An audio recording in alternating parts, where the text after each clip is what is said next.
ଏବଂ ଆଜିର ଏହି ପ୍ରାତଃକାଳୀନ ସମୟ ନିମନ୍ତେ ନିର୍ଦ୍ଧାରିତ ଉପଦେଶ ବାକ୍ୟ ପାଠ କରିବା, ଯାହା ଆମ୍ଭେମାନେ ପ୍ରାପ୍ତ ହେବା ଯୋହନ ଲିଖିତ ସୁସମାଚାର ତାହାର 16 ପର୍ବ। ଯୋହନ ଲିଖିତ ସୁସମାଚାର ତାହାର 16 ପର୍ବ, ତାର ଗଂଶ ମଧ୍ୟରେ ଏପରି ଲେଖାଯାଏ, ଜଗତରେ ତୁମ୍ଭମାନଙ୍କ ନିମନ୍ତେ କ୍ଲେଶ ଅଛି, କିନ୍ତୁ ସାହସ ଧର, ମୁଁ ଜଗତକୁ ଜୟ କରିଅଛି। ପୁଣି ଥରେ ପଢିବାକୁ ଚାହେଁ, ଜଗତରେ ତୁମ୍ଭମାନଙ୍କ ନିମନ୍ତେ କ୍ଲେଶ ଅଛି, କିନ୍ତୁ ସାହସ ଧର, ମୁଁ ଜଗତକୁ ଜୟ କରିଅଛି। ଈଶ୍ୱରଙ୍କର ପବିତ୍ର ଜୀବନ୍ତ ବାକ୍ୟର সকল ଆଶୀର୍ବାଦ ଅନୁଗ୍ରହ ଦୟା ଈଶ୍ୱର ଅନଲାଇନ ମାଧ୍ୟମରେ ଜଡ଼ିତ ହୋଇଥିବା ଖ୍ରୀଷ୍ଟଙ୍କର ରକ୍ତରେ ଆହ୍ୱାନ ଏବଂ ମନୋନୀତ ଦାସ ଦାସୀ ପ୍ରତି ଈଶ୍ୱର ସଦା ସର୍ବଦା ଦାନ କରନ୍ତୁ। ସେ କହନ୍ତି, ଜଗତରେ ତୁମ୍ଭମାନଙ୍କ ନିମନ୍ତେ କ୍ଲେଶ ଅଛି। এই ଯୋଉ ଷ୍ଟେଟମେଣ୍ଟ ଈଶ୍ୱର ଦିଅନ୍ତି, ତାଙ୍କର ମୁଖ ନିଃସୃତ ପବିତ୍ର ବାକ୍ୟ ଯାହା ଦିଅନ୍ତି, ଗୋଟେ ସତ୍ୟତାକୁ ପ୍ରକାଶ କରୁଛି। Jesus does not say, ଯୀଶୁ ଏପରି କହିନାହାନ୍ତି ଯେ you might have suffered, ତୁମ୍ଭ ଜୀବନରେ ଦୁଃଖ କଷ୍ଟ ଯାତନା କ୍ଲେଶ ଆସିପାରେ, ପ୍ରଭୁ ସେ ଷ୍ଟେଟମେଣ୍ଟ ଦେଇନାହାନ୍ତି। ଆସିପାରେ ସେ ଷ୍ଟେଟମେଣ୍ଟ ଦେଇନାହାନ୍ତି। He does not say if you lack faith you will suffer। ତୁମ ଜୀବନରେ ଯଦି ବିଶ୍ୱାସର ଅଭାବ ହୁଏ, ତୁମ ଜୀବନରେ ଯଦି ଅଳ୍ପ ବିଶ୍ୱାସ ଆସେ, ତେବେ ତୁମ ଜୀବନରେ ସଫର ହେବ ବା ଦୁଃଖ କଷ୍ଟ ଆସିବ, ସେ ବିଷୟ ବି କହିଲେ ନାହିଁ। ସିମ୍ପଲ, ପ୍ଲେନ୍, ଷ୍ଟ୍ରେଟ୍ ଫରୱାର୍ଡ ସେ ଗୋଟେ କଥା କହିଲେ, you will have tribulation in the world। ଜଗତରେ ତୁମ୍ଭମାନଙ୍କ ନିମନ୍ତେ କ୍ଲେଶ ଅଛି, ଦୁଃଖ ଅଛି, ଯାତନା ଅଛି। ସେ ସେହି ବିଷୟକୁ ସେ ଆପଣା ଶିଷ୍ୟମାନଙ୍କ ମଧ୍ୟରେ ପରିପ୍ରକାଶ କଲେ। Tribulation, କ୍ଲେଶ, ଏ କ୍ଲେଶର ଅର୍ଥ କଣ?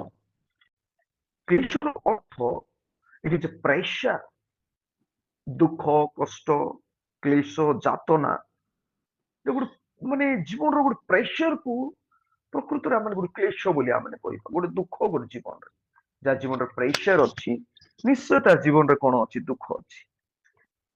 the crushing weight, ମାନେ ବୋଝକୁ ନ ସମ୍ଭାଳିବା ଶକ୍ତି ମଧ୍ୟ ଆମ ଜୀବନରେ ଆସୁଛି। ସିମ୍ପଲ ପ୍ରେସର ବି ଆସୁଛି, ଚାପ ମଧ୍ୟ ଆସେ। ତତ୍ ସହିତ ବୋଝକୁ ସମ୍ଭାଳି ହେବ ନା, ଏମିତି ମଧ୍ୟ ମାନେ ଅତ୍ୟଧିକ ଚାପ ମଧ୍ୟ ଆମର ଜୀବନରେ ଆସିପାରେ ଜଗତରେ, ଯେତେବେଳେ ଆମେ ବଞ୍ଚୁଛୁ। ଏବଂ ମଧ୍ୟ ଆଫ୍ଲିକ୍ସନ, ଯାତନା ଆସିଥାଏ, ଯନ୍ତ୍ରଣା ଆସିଥାଏ, ଗୋଟେ ଭୟଙ୍କର ମାନେ ମାନେ ବିଳାପ, ଶୋକ, କ୍ଲେଶ এই ଜୀବନରେ ଆମମାନଙ୍କ ଜୀବନରେ ପ୍ରକୃତରେ ଆସିଥାଏ। ପ୍ରିୟ ମଣ୍ଡଳୀ, the tribulation word describe when life pressure in from every side। tribulation ବୋଲି କାହାକୁ କୁହାଯାଏ? କ୍ଲେଶ କାହାକୁ କୁହାଯାଏ? କ୍ଲେଶ ତାକୁ କୁହାଯାଏ ଯେ ଯେତେବେଳେ କି ଜଣଙ୍କର ଜୀବନରେ ତାର ଚତୁଃପାର୍ଶ୍ୱ ନାହିଁ, ତାର ସରାଉଣ୍ଡିଂ ର ସର୍କମଷ୍ଟାନ୍ସେସ ପ୍ରତ୍ୟେକ ପାର୍ଶ୍ୱରୁ ଗୋଟେ ଟ୍ରିବୁଲେସନ ଆସିଥାଏ, କ୍ଲେଶ ଦୁଃଖ ଆସିଥାଏ, ତାକୁ କୁହାଯାଏ ଟ୍ରିବୁଲେସନ। ଯେତେବେଳେ କ୍ଲେଶ କଷ୍ଟ ଦୁଃଖ ଆସିଥାଏ ପ୍ରତ୍ୟେକ एरिया रु प्रेशर जेतबेले चाप आसे ताकू कहा जाए ट्रिबुलेशन। से ट्रिबुलेशन कोन हे पारे फिजिकल इलनेस मध्ये हे पारे। हम जीवन रे देखंतु आज अनेक लोक विभिन्न रोग रे आक्रांत काकू बीपी शुगर अनेक अनेक रोग रे आक्रांत अनेक लोक माने आउ गुड प्रेशर आसी थाए ता होची इमोशनल वुंड्स इमोशनली आवेग सहित अनुभव करि जाय था इमोशनल वुंड्स ता आसी तृतीय विषय फाइनेंशियल स्ट्रेस आसे हमर जीवन रे এটা গোটে হচ্ছে ট্রিবুলেশন ফিনান্সিয়াল স্ট্রেস যাক অভাব আর্থিক অভাব द ব্রোকেন রিলেশনশিপ এটা মধ্যে গোটে ট্রিবুলেশন বা ক্লেশ যেতବେଳେ ଆମମାନଙ୍କର ସମ୍ପର୍କ ତୁଟି ଯାଇଥାଏ ନିଜ ନିଜ ଲୋକ ମଧ୍ୟରେ ଗଣ୍ଡଗୋଳ ହୋଇକି କଥାବାର୍ତ୍ତା ହେଇକି ଅନେକ ବିଷୟ ଆମ ମଧ୍ୟରେ ମିସଅଣ୍ଡରଷ୍ଟାଣ୍ଡିଂ ହୋଇଥାଏ ସେତେବେଳେ ଆମେ ट्रिबुलेशन बा गोटे क्लेश मध्यरे गोटे डिप्रेशन रे गोटे गोटे दुख रे क्लेश रे माने यात्रा करि थाओ द परसिक्यूशन ऑफ फेथ विश्वास रो ख्रिस्तीय विश्वासी मानको जीवन रो मध्य जो ताड़ना आसी थाए विश्वास पाई आज इट इज नॉर्मल हे गलानी विभिन्न जगह वर्तमान उमरकोट रो कथा मध्य माने सुनया पाउछ এই যাতনা গোটে জীবনର গোটে ମାନେ ସତ୍ୟତା ଆସୁଛି persecution of faith faith ପାଏ ତତ୍ସହିତ ବି private struggle no one else sees ଯୋଉଟା କି ଆମେ ଦେଖିପାରିବୁ ନାହିଁ କିନ୍ତୁ ଆମ ଜୀବନରେ ସେ ପ୍ରାଇଭେଟ ଷ୍ଟ୍ରଗଲ୍ସ ଯାକ ଆସେ ଜୀବନରେ କୌଣସି ବିଷୟକୁ ଧରିକି ଆମେ କୌଣସି ବିଷୟକୁ ଚିନ୍ତା କରିକି ଆମେ ଗୋଟେ ପ୍ରିପାରେସନ ବା ଗୋଟେ କ୍ଲିଶ ଆମେ ମାନେ ଅନୁଭବ କରିଥାଉ ପ୍ରିୟ ମଣ୍ଡଳୀ ଆଉ ସେଇ ସମୟରେ ଯୀଶୁ ସେଇ କଥା କହନ୍ତି ସେ ଗୋଟେ ବହୁତ ସୁନ୍ଦର କଥା କହନ୍ତି ଜଗତରେ ତୁମମାନଙ୍କ ପାଇଁ କ୍ଲେଶ ଅଛି এই ক্লেশ দুঃখ যাতনা ଏକ ନିରାଟ ଏବଂ ବିରାଟ ସତ୍ୟ এই ଜଗତରେ এই ଜଗତର ପ୍ରତ୍ୟେକ ବିଷୟ ମିଥ୍ୟା ହୋଇପାରେ କିନ୍ତୁ ଜୀବନରେ ଯେଉଁ କ୍ଲେଶ ଅଛି ଦୁଃଖ ଅଛି ଯାତନା ଅଛି ନିରାଟ ଏବଂ ବିରାଟ ସତ୍ୟ ଯୀଶୁ से केबे कही नाहंती फल्स कंफर्ट केबे देई नाहंती देई पारे थांते मे भी जगत रे क्लेश आसी पारे तोर विश्वास कम सेथि पे दुख कष्ट आसुची सेंति भी कही नाहंती किंतु स्ट्रेट फॉरवर्ड से तो कहि छंती जगत रे तुमानको पई क्लेश अछि यीशु तांकर शिष्य माननकु जा सिखाउ छंती हमर सदा प्रभु परमेश्वर यावे गॉड जे कि Jesus the son of God से बहुत आम ख्रिस्टियन जीवन गोटे बहुत सुंदर जीवन कारण आमर प्रभु आम मान स्ट्रेट फॉरवर्ड कहती कौन कहती जगत तुम क्लेश अच्छी आज शिष्य शिष्या संतान संतति दास दासी प्रत्येक को से कथा कहवा चाहती जे जगत तुम्हें माने जदि अच्छ तेज तुम क्लेश अच्छी प्रेमंडल क्लेश जब जन व्यक्ति मृत्यु हुए से ही क्लेश आम ठारू पृथकी हुए बोली मु चिंता करुछि आमे अनेक समय क्लेश पाई दुख ई जातना पाई बहुत बहुत डिप्रेशन लेवल रे पळै जाई था कोन गोटे फाइनेंशियल स्ट्रेस हे गला फिजिकल इलनेस हे गला इमोशनल वुंड हे गला हमर रिलेशन ब्रेक हे गला कि कोनोसी ताड़ना प्राप्त होउछ विश्वास पाए कि प्राइवेट स्ट्रगल आसीगला हम पूरा डिप्रेशन लेवल रे पळै जाई था ए गोटे नवा विषय गोटे मोर पाखे अछि ना जगत रे जदि आमे आछु जगत रे जदि आमे बंचुछु it is a normal and आम जीवन रे ताहाकू फेस करबा को पड़िबो प्रिय मंडल तेणु जीशु मध्य से कह माने जीशु कहबा को चाहंती जे आज Christian not is promise of a easy road गोटे ख्रीष्टीय जीवन रो यात्रा कौनसी मात्रा रे सहज नाही केवल ख्रीष्टीय जगत नहीं किंतु विभिन्न किंतु आज मु कहबा को चाहे प्रत्येक ख्रीष्टीय भाई भौणी मानकू ख्रीष्टियन जो जीवन जो यात्रा कौन मात्रा सहज ना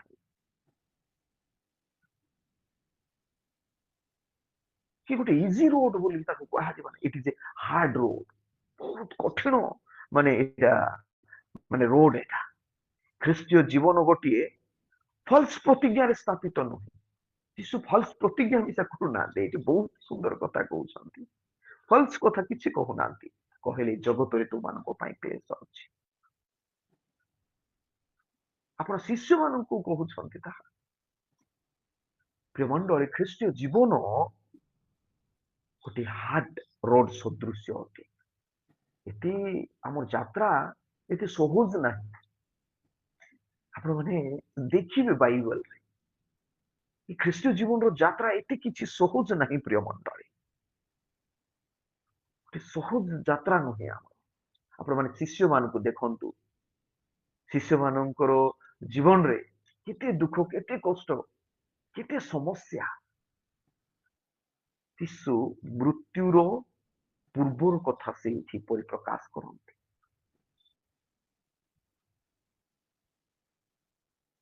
आम ख्रीस्टियन जीवन रे मध्य जितेबेले दुख आसे विश्वासी जीवन रे, सेतेबेले आम ईश्वर को विभिन्न प्रश्न करिथाउ। हाँ कि नहीं? आम विभिन्न प्रश्न करिथाउ। कौन प्रश्न करिथाउ? जने कहबे कि जितेबेले आम माने जीवन रे कष्ट दुख आसे, आम प्रश्न करिथाउ ईश्वर को। कौन प्रश्न करिथाउ? के कहबे कि?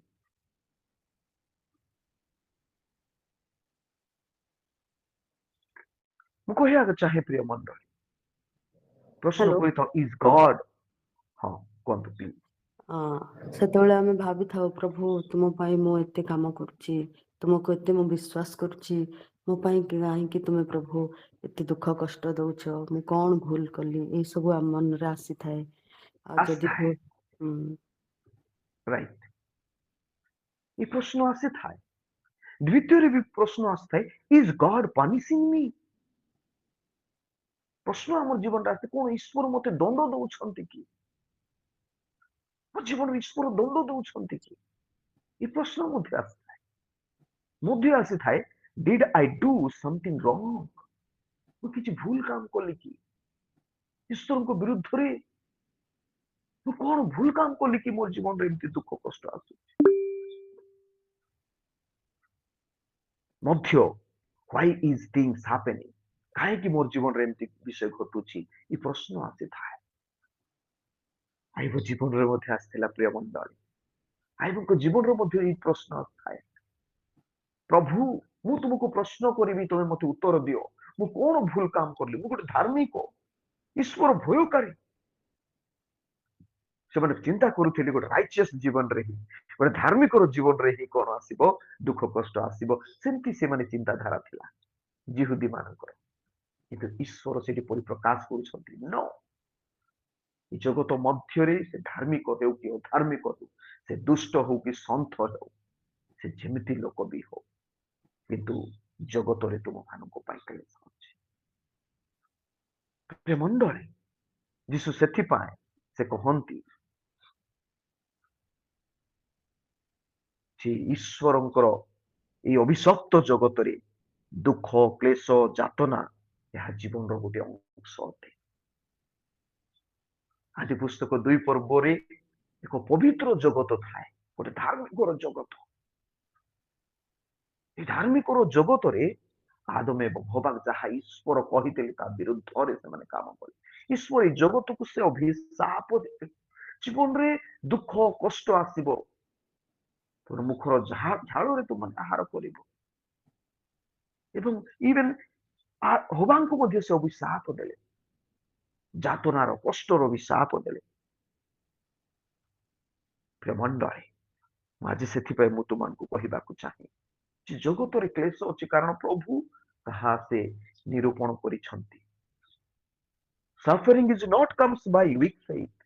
हम जीवन रे जो दुख आसुछि हमर सफरिंग द्वारा ना, ए सॉरी गोटे वीक फेथ द्वारा ना, गोटे दुर्बल विश्वास द्वारा हम जीवन रे सेटा आसे ना। ए जो पवित्र वाक्य यीशु ख्रीष्ट से कहिसंती, ए वाक्य यीशुंकर क्रूसार्पितर पूर्व दिन से परिप्रकाश करती। प्रिय मंडली आम सब बेले यीशु को आदर्श भाव आम ग्रहण करूँ।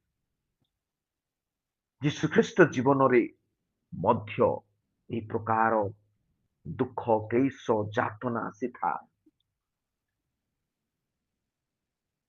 The reality of his suffering, ତାଙ୍କର ସେ ଦୁଃଖର ବାସ୍ତବିକତା କଣ ପ୍ରିୟ ମଣ୍ଡଳୀ? ତାଙ୍କର এই ଦୁଃଖର ବାସ୍ତବିକତା କଣ? The Christ suffer was real. ଖ୍ରୀଷ୍ଟ ସେ କ୍ଲେଶ ଏବଂ ଦୁଃଖ ଭୋଗ ଏହି ଜଗତ ମଧ୍ୟରେ କରିଛନ୍ତି। ସେ ତିନି ଭାଗରେ ତାକୁ ମୁଁ ଚିନ୍ତା କରିଛି। ପ୍ରଥମ ବିଷୟ କହିବି, he suffered physically, ସେ ଶାରୀରିକ ଭାବରେ ଜୀବନରେ ସେ କ୍ଲେଶ ଏବଂ ଦୁଃଖ ସେ ପ୍ରାପ୍ତ ହୋଇଛନ୍ତି। he was beaten, ଫାର୍ଷ୍ଟ ଜିନିଷ, ତାଙ୍କୁ ସେ 39 ଥର କରଡ଼ା ପ୍ରହାର କରାଗଲା। physically suffer, ଯୀଶୁଙ୍କୁ କରଡ଼ା ପ୍ରହାର କରାଗଲା। ଏ ବଡ଼ ଫିଜିକାଲି ସେଟା ମାନେ ମାନେ ଟର୍ଚର, ଶାରୀରିକ ଭାବରେ କେମିତି କ୍ଲେଶ ସେ ଭୋଗୁଛନ୍ତି ଜଗତରେ। he was mocked, ତାକୁ ଅପମାନ ତୁଚ୍ଛ ହୀନସ୍ତା କରାଗଲା। ଆଶ୍ଚର୍ଯ୍ୟ, ହୀନସ୍ତା କରାଗଲା ଯୀଶୁଙ୍କୁ। ଇଏ 3 ଦିନରେ ମନ୍ଦିର ନିର୍ମାଣ କରି ନିଜକୁ ବଞ୍ଚା, କେତେ ଅପମାନ ସୂଚକ ବାକ୍ୟ ମଣ୍ଡଳୀ। he was scourged, ମାନେ ଗୋଟେ ଦୁଃଖ ଦୁର୍ଦ୍ଦଶା ଗୋଟେ ବ୍ୟକ୍ତି, ସେଟା ସେମିତି ହେଲେ ସେଠି ଗୋଟେ ଦୁଃଖ ଏବଂ ଦୁର୍ଦ୍ଦଶାର ବ୍ୟକ୍ତି। crowned with thorns, କଣ୍ଟାର ମୁକୁଟ ପିନ୍ଧାଗଲା ଯୀଶୁଙ୍କୁ। କଣ୍ଟାର ମୁକୁଟ, କଣ ରାଜ ମୁକୁଟ କି ନାହିଁ, କଣ୍ଟାର ମୁକୁଟ, କଣ୍ଟାର ମୁକୁଟକୁ ସେ ପିନ୍ଧିଲେ। the physical suffered, nailed to a cross, କ୍ରୁଶରେ କଣ୍ଟା ମରାଗଲା ଦି ହାତରେ ଏବଂ ପାଦରେ। ପ୍ରିୟ ମଣ୍ଡଳୀ, the cross was not symbolic pain, but it was brutal and humiliating execution. କ୍ରୁଶ କେବଳ କିଛି ଯନ୍ତ୍ରଣାମୟ ସ୍ଥାନ ନୁହେଁ, କ୍ରୁଶ ହେଉଛି ଗୋଟେ ବ୍ରୁଟାଲି ମାନେ ମାନେ ଭୟଙ୍କର ବ୍ରୁଟାଲି, ତାଙ୍କୁ ମୁଁ ସେ ପଦ ଓଡିଆ ପଦ ଶବ୍ଦ କହୁନାହିଁ, ବ୍ରୁଟାଲି ମାନେ ଏମିତି ମାଡ ଆଉ ଏତେ ହ୍ୟୁମିଲିଟ କରି ଏକ୍ଜିକ୍ୟୁସନ କରୁଛନ୍ତି, ନିଚ କରି ସେ ଏକ୍ଜିକ୍ୟୁସନ କରୁଛନ୍ତି। ପ୍ରିୟ ମଣ୍ଡଳୀ, ତୁଚ୍ଛ, ମୁଁ କହିଲେ ଆପଣଙ୍କୁ beaten, mocked, scourged, crowned with thorns, nailed to the cross, କେତେ ବିଷୟ ମାନେ ଫିଜିକାଲି ସଫର। ପ୍ରିୟ ମଣ୍ଡଳୀ, ଆଶ୍ଚର୍ଯ୍ୟ, ଯୀଶୁ ଈଶ୍ୱର ଥିଲେ ସୁଦ୍ଧା ସେ ସବୁକୁ ଗ୍ରହଣ କରେ। he suffered emotionally, ଇମୋସନାଲି ମଧ୍ୟ ସେ ସଫର୍ଡ ହେଲେ। he was betrayed by Judas, ଜିହୁଦାଙ୍କ ଦ୍ୱାରା ବିଶ୍ୱାସଘାତକତା, ସେ ଜିହୁଦାଙ୍କ ଦ୍ୱାରା ବିଶ୍ୱାସଘାତ, ଯିଏକି 3 ବର୍ଷ 6 ମାସ ପର୍ଯ୍ୟନ୍ତ ଯୀଶୁଙ୍କର ସହିତ ଥିଲା। ସେଇ ଲୋକ ଯୀଶୁଙ୍କୁ ସେ ଧରେ, କଣ ଲାଗିବ ନାହିଁ, he knows everything, କିନ୍ତୁ ଏଜ ଏ ମାନେ ହ୍ୟୁମାନ ଜିସସ୍ ଭାବରେ ତାକୁ କେତେ ସେ ଇମୋସନାଲି ସଫର୍ଡ ହେଇଥିବେ, ସେ କେତେ ଇମୋସନାଲି ସଫର୍ଡ ହେଇଥିବେ। ମଧ୍ୟ denied by the Peter and disciple, ସେ ଗେତ୍ସିମନି ବଗିଚାରେ ଯେତେବେଳେ ସୈନ୍ୟବାହିନୀ ଆସିଲେ, ରୋମ ସୈନ୍ୟବାହିନୀ, ସମସ୍ତେ ଯୀଶୁଙ୍କୁ ଛାଡି ପଳେଇ ଗଲେ। କଣ ଯୀଶୁଙ୍କୁ ସେତେବେଳେ ଭଲ ଲାଗୁଥିବ? ଇମୋସନାଲି ସଫର୍ଡ। ପିଟର କହିଲେ, ପିତର, ମୁଁ ଏ ବ୍ୟକ୍ତିକୁ ଜାଣେ ନାହିଁ ବୋଲି କହିଲେ। 3 ଥର ସ୍ୱୀକାର କଲ ବୋଲି ଯୀଶୁ କହିଥିଲେ, କଲେ ସେ। କଣ ଯୀଶୁଙ୍କୁ ଭଲ ଲାଗିଥିବ ସେ ସମୟ? ଇମୋସନାଲି ସଫର୍ଡ। ପ୍ରିୟ ମଣ୍ଡଳୀ, ପ୍ରିୟ ଈଶ୍ୱରଙ୍କ ଲୋକମାନେ, 3 ନମ୍ବର ମୁଁ କହିବାକୁ ଚାହେଁ, he was suffered spiritually, ସେ ଆତ୍ମିକ ଭାବରେ ମଧ୍ୟ ସେ ସଫର୍ଡ ହେଲେ। ଯେତେବେଳେ ସେ କ୍ରୁଶରେ କ୍ରୁଶାର୍ପିତ ହୋଇଥିଲେ, ସେ କେତେ ସ୍ପିରିଚୁଆଲି ସଫର୍ଡ ହେଇଛନ୍ତି। ସ୍ପିରିଚୁଆଲି କଣ? ୱିଦାଉଟ୍ ଗଡ ଲିଭିଂ। ସେ କହିଲେ, ହେ ମୋହର ଈଶ୍ୱର, ହେ ମୋହର ଈଶ୍ୱର, ତୁମେ ମତେ କାହିଁକି ପରିତ୍ୟାଗ କର? ଗଡ ଫରସେକେନ୍, ପ୍ରଭୁ ପରିତ୍ୟାଗ କରିଛନ୍ତି। କାହିଁକି ନା ଜଗତର ପାପକୁ ସେ କ୍ରୁଶ ମଧ୍ୟରେ ସେ ବହନ କରିଥିଲେ। ପାପ ଏବଂ ଈଶ୍ୱରଙ୍କର କୌଣସି ସମ୍ପର୍କ ନାହିଁ। ଗଡ ଫରସେକେନ୍, ଈଶ୍ୱର ତାଙ୍କୁ ପରିତ୍ୟାଗ କଲେ। ପ୍ରିୟ ମଣ୍ଡଳୀ, ପ୍ରିୟ ଈଶ୍ୱରଙ୍କ ଲୋକମାନେ, ଯୀଶୁ ଖ୍ରୀଷ୍ଟଙ୍କର ସେ ଦୁଃଖ, କଷ୍ଟ, ଯାତନା, ମୁଁ ତ କହିବି ନାହିଁ ଯେ ନଟ୍ ଆକ୍ସିଡେଣ୍ଟାଲ, ଆକସ୍ମିକ ନୁହେଁ। ଅନେକ ଲୋକ ଆକସ୍ମିକ ବୋଲି ଭାବୁଥିବେ, ମାନେ ଆମ ଖ୍ରୀଷ୍ଟୀୟ ଜଗତ ନୁହେଁ, ଅନ୍ୟ ଲୋକମାନେ। But it was a pre-planning, ତାକୁ କୁହାଯିବ ପ୍ରିଡେଷ୍ଟିନେସନ, ପୂର୍ବରୁ ନିର୍ଦ୍ଧାରିତ କାର୍ଯ୍ୟ, ପୂର୍ବ ଯୋଜନା ଅଟେ। ପ୍ରିୟ ମଣ୍ଡଳୀ, ତତ୍ସହିତ ମଧ୍ୟ it was not a politically injustice, ତାଙ୍କର ପ୍ରତି ଇନଜଷ୍ଟିସ କରାଯାଉଛି ସେଇଟା ମଧ୍ୟ ନୁହେଁ। କିନ୍ତୁ ଗୋଟିଏ ବିଷୟ ମୁଁ କହିବାକୁ ଚାହେଁ, ପ୍ରଭୁ ଯୀଶୁ ଖ୍ରୀଷ୍ଟ ନା କେବେ ଭୁଲ କଲେ, ନା କେବେ ପାପ କଲେ, କି ସେ କଣ ଅପରାଧୀ ନା ପାପୀ, କିନ୍ତୁ ଜଗତରେ ଆସି ସେ ଦୁଃଖ କଷ୍ଟକୁ ସମ୍ମୁଖୀନ କଲେ। ଆଜି ମଧ୍ୟ ଆମ ଜୀବନରେ ଅନେକ ଦୁଃଖ ଏବଂ କଷ୍ଟ ଆସିବ। ପ୍ରିୟ ମଣ୍ଡଳୀ, it is one of the predestination ବୋଲି ଆମେ ବୁଝିବାକୁ ପଡିବ। ଈଶ୍ୱରଙ୍କର ପୂର୍ବ ନିର୍ଦ୍ଧାରିତ ଯୋଜନା। ଅନେକ ସମୟରେ ଆମେ ମାନେ ବିଭିନ୍ନ ପ୍ରଶ୍ନ ଆମେ କରିଥାଉ, କିନ୍ତୁ ପୂର୍ବ ନିର୍ଦ୍ଧାରିତ ଯୋଜନା ଅଟେ। ଏହାକୁ ଆମେ ମାନେ ବୁଝିବାକୁ ପଡିବ ଏବଂ ଜାଣିବାକୁ ପଡିବ। ପ୍ରଭୁ ଯୀଶୁ ଖ୍ରୀଷ୍ଟ ସେ ସଫର୍ଡ ଯେତେବେଳେ ହେଇଥିଲେ, it was a redemptive suffering and purposeful suffering. ତାଙ୍କର ଦୁଃଖ କଷ୍ଟ ହେଉଛି ଲୋକର ପରିତ୍ରାଣ ନିମନ୍ତେ। ତାଙ୍କର ଦୁଃଖ କଷ୍ଟ ହେଉଛି ଗୋଟେ ଉଦ୍ଦେଶ୍ୟ ପୂର୍ଣ୍ଣ ନିମନ୍ତେ, ଗୋଟେ ଉଦ୍ଦେଶ୍ୟ ନିମନ୍ତେ ସେ ଦୁଃଖ କଷ୍ଟ ସେ ଭୋଗିଛନ୍ତି। ପ୍ରିୟ ମଣ୍ଡଳୀ, ପ୍ରିୟ ଈଶ୍ୱରଙ୍କର ଲୋକମାନେ, ଆଜି ମଧ୍ୟ ଯୀଶୁ ସେଇ କଥା ହିଁ କହନ୍ତି। କହନ୍ତି କଣ? ଜଗତରେ ତୁମମାନଙ୍କ ପାଇଁ କ୍ଲେଶ ଅଛି। ଆମେ ବେଶୀ ୱରି ହେବା ଦରକାର ନାହିଁ। ପ୍ରଭୁ ଷ୍ଟ୍ରେଟ ଫରୱାର୍ଡ କହିଛନ୍ତି, ୱରି ହେବାର ଆବଶ୍ୟକ ନାହିଁ। କିନ୍ତୁ ମଧ୍ୟ ଆଉ ଗୋଟେ ବହୁତ ବଡ ବିଷୟ କହନ୍ତି ସେ, କିନ୍ତୁ ସାହସ ଧର, ମୁଁ ଜଗତକୁ ଜୟ କରିଅଛି। ପ୍ରେଜ୍ ଦ ଲର୍ଡ। ଟେକ୍ ହାର୍ଟ, ସାହସ ଧର, ମୁଁ ଜଗତକୁ ଜୟ କରିଅଛି। ଯୀଶୁ ଖ୍ରୀଷ୍ଟଙ୍କର ସେ ଷ୍ଟେଟମେଣ୍ଟ ସେ ପୁନରୁତ୍ଥାନରେ ସେ ପରିପ୍ରକାଶ କଲେ। ପୁନରୁତ୍ଥାନରେ ଯୀଶୁ ସେ ମୃତ୍ୟୁକୁ, ପାପକୁ, ଅପରାଧକୁ, ସବୁକୁ ସେ କଣ କରିଛନ୍ତି? କବର ଦେଇଛନ୍ତି। ସାହସ ଧର, ସେ ମୃତ୍ୟୁକୁ କଣ କରିଛନ୍ତି? ଜୟ କରିଛନ୍ତି। ସାହସ ଧର, ମୁଁ ଜଗତକୁ ଜୟ କରିଅଛି।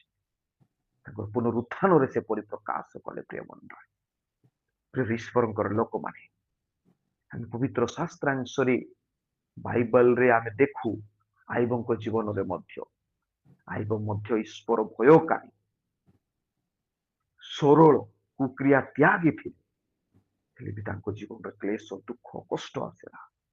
ସେ ପ୍ରଭୁଙ୍କ ସହିତ ଡଟେ ହେଇକି ରହିଥିଲେ, ବିଶ୍ୱାସରେ ରହିଥିଲେ। ସେ କଣ ଭୁଲ କାମ କରିଥିଲେ? ସେ କଣ ପାପୀ ଥିଲେ ନା ଅଧର୍ମୀ ଥିଲେ? କିନ୍ତୁ ଜୀବନରେ ସେ ଦୁଃଖ କଷ୍ଟ ଆସିଲା, ହେଲେ ମଧ୍ୟ ସେ ପ୍ରଭୁଙ୍କର ସହିତ ଥିଲେ।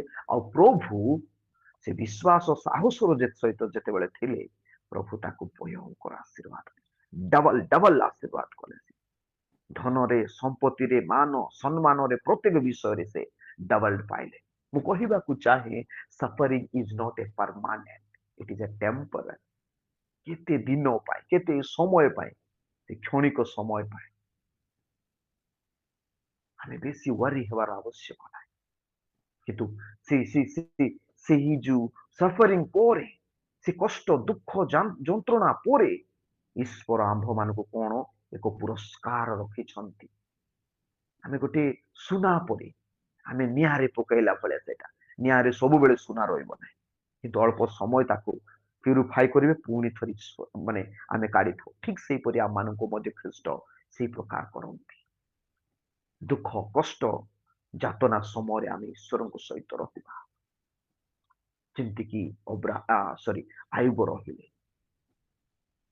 ଜୀବନରେ ଦୁଃଖ କଷ୍ଟ ଆସୁ, ଆମେ ଈଶ୍ୱରଙ୍କର ସହିତ ରହି ଆମେ ଆମର ଖ୍ରୀଷ୍ଟୀୟ ଜୀବନକୁ ଯାପନ କରିବା ଆବଶ୍ୟକ। ପ୍ରିୟ ମଣ୍ଡଳୀ, ଆମେ ଦେଖୁ ଯୋସେଫଙ୍କ ଜୀବନରେ ମଧ୍ୟ କେତେ ଦୁଃଖ କଷ୍ଟ ଆସିଛି। ନିଜର ଭାଇମାନେ ଯୋସେଫଙ୍କୁ ଗାତରୁ କାଢିକି ସେମାନେ କଣ କଲେ ନା ମିଶ୍ରୀୟ ମାନଙ୍କ ନିକଟରେ ବିକ୍ରୟ କରିଦେଲେ। କେତେ ଜୀବନରେ ସେ ଦୁଃଖ କ୍ଲେଶ ଭୋଗୁଥିବା ଆପଣ ମାନେ ଚିନ୍ତା କରନ୍ତୁ। ତାକୁ ଗୋଟେ ପଶୁ ତୁଲ୍ୟ ବ୍ୟବହାର କରୁଛନ୍ତି, ତାଙ୍କ ନିଜ ଭାଇ, ନିଜ ଲୋକମାନେ। ଫିଜିକାଲି, ଇମୋସନାଲି, ସ୍ପିରିଚୁଆଲି ସେ ସଫଳ ହେଇପାରୁ ମଧ୍ୟ ସେ ପଟିଫରର ସ୍ତ୍ରୀ ତାଙ୍କ ସହିତ ସେ ଅପବ୍ୟବହାର କଲା। ସେ କହିଲା, how can I do such a great sin against God? ଈଶ୍ୱରଙ୍କ ବିରୁଦ୍ଧରେ ଏଡେ ବଡ ପାପ ମୁଁ କେମିତି କରିବି ବୋଲି ସେ କହିଲେ। ପ୍ରିୟ ମଣ୍ଡଳୀ, ମୁଁ ଆପଣମାନଙ୍କୁ କହିବାକୁ ଚାହେଁ, ଦିସ୍ ଇଜ ଲାଇଫ୍। ଏଇଟା ହଉଛି ଆମର ଜୀବନ। ଆଉ ଯେତେବେଳେ ଆମର ଜୀବନ ଅଛି, ଆମେ ଗୋଟେ ବିଷୟ ଆମକୁ ବୁଝିବାକୁ ପଡିବ ଯେ ଏଇ ଜୀବନରେ ଦୁଃଖ କଷ୍ଟ ଅଛି, କିନ୍ତୁ ଏତେ ବି ଛାଡିବାକୁ ହେବ ନାହିଁ। ସାହସ ଧରିବାକୁ ପଡିବ, ସାହସ ଧରିବାକୁ ହେବ। ଆମେ ସାହସ ଧରିକି ଆମର ଖ୍ରୀଷ୍ଟୀୟ ଜୀବନକୁ ଯାପନ କରିବାକୁ ହେବ। ଆଉ ଯେଉଁମାନେ ସାହସର ସହିତ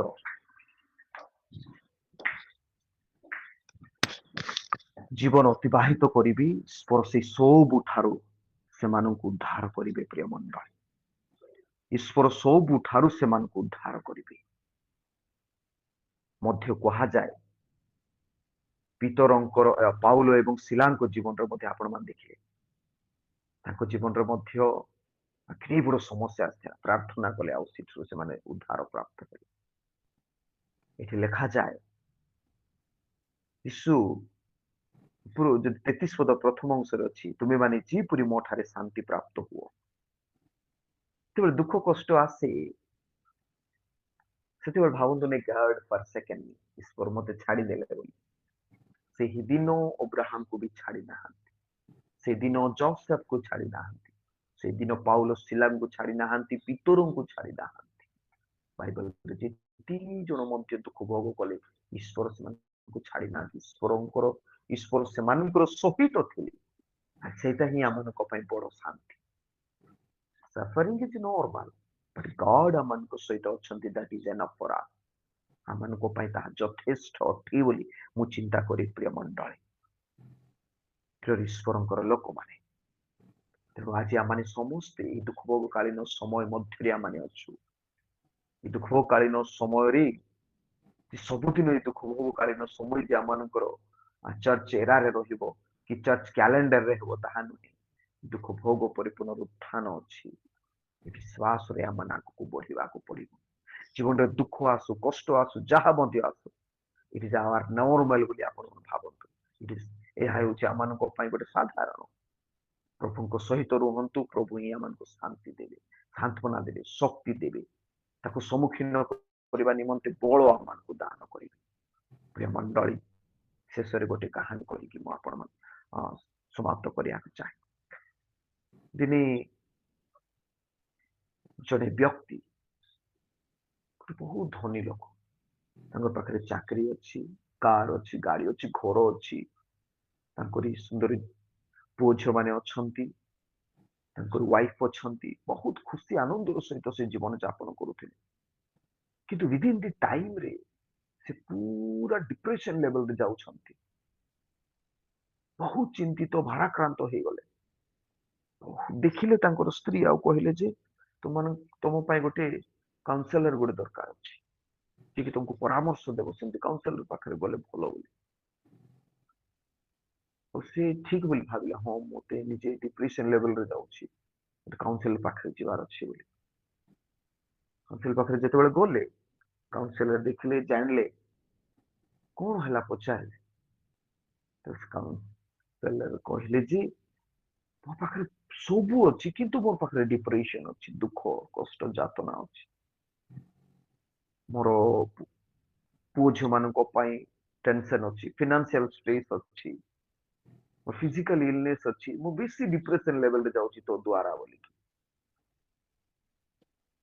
ତେବେ କାଉନସିଲର କହିଲେ ଠିକ ଅଛି, ତୁମେ ଯେତେବେଳେ 10th କ୍ଲାସ ପଢୁଥିଲ, ସେ 10th କ୍ଲାସ ର ସାଙ୍ଗ ମାନଙ୍କର ଲିଷ୍ଟ ମତେ ଦରକାର।